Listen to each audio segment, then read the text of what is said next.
முதல் வாசகம். திருத்தூதர் யோவான் எழுதிய முதல் திருமுகத்திலிருந்து வாசகம்.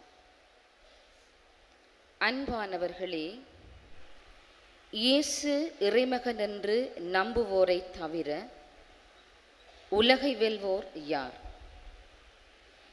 நீராலும் இரத்தத்தாலும் வந்தவர் இயேசு கிறிஸ்து. அவர் நீரால் மட்டுமல்ல, நீராலும் இரத்தத்தாலும் வந்தவர் என தூய ஆவியார் சான்று பகர்கின்றார். தூய ஆவியாரே உண்மை. எனவே சான்று அளிப்பவை 3 இருக்கின்றன: தூய ஆவியும் நீரும் இரத்தமுமே அவை. இம்மூன்றும் ஒரே நோக்கம் கொண்டவை. மனிதர் தரும் சான்றை நாம் ஏற்றுக்கொள்கின்றோமே, கடவுள் தரும் சான்று அதைவிட மேலானது அன்றோ? கடவுள் தம் மகனுக்கு சான்று பகிர்ந்துள்ளார். இறைமகன் மீது நம்பிக்கை கொண்டுள்ளோர் இச்சான்றை தம்முள் கொண்டிருக்கின்றனர்.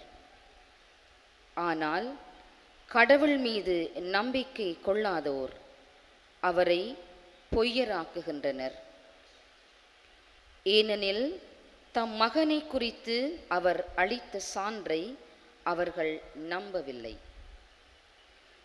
கடவுள் நமக்கு நிலைவாழ்வை அளித்துள்ளார். இந்த வாழ்வு அவர் மகனிடம் இருக்கின்றது. இதுவே அச்சான்று. இறைமகனை கொண்டிருப்போர் வாழ்வை கொண்டுள்ளனர். அவரை கொண்டிராதோர் வாழ்வை கொண்டிரார். இறைமகனிடம் நம்பிக்கை கொண்டுள்ளோருக்கு நிலைவாழ்வு உண்டு என நீங்கள் அறிந்து கொள்ளுமாறு உங்களுக்கு இவற்றை எழுதுகின்றேன். ஆண்டவரின் அருள்வாக்கு. இறைவனுக்கு நன்றி.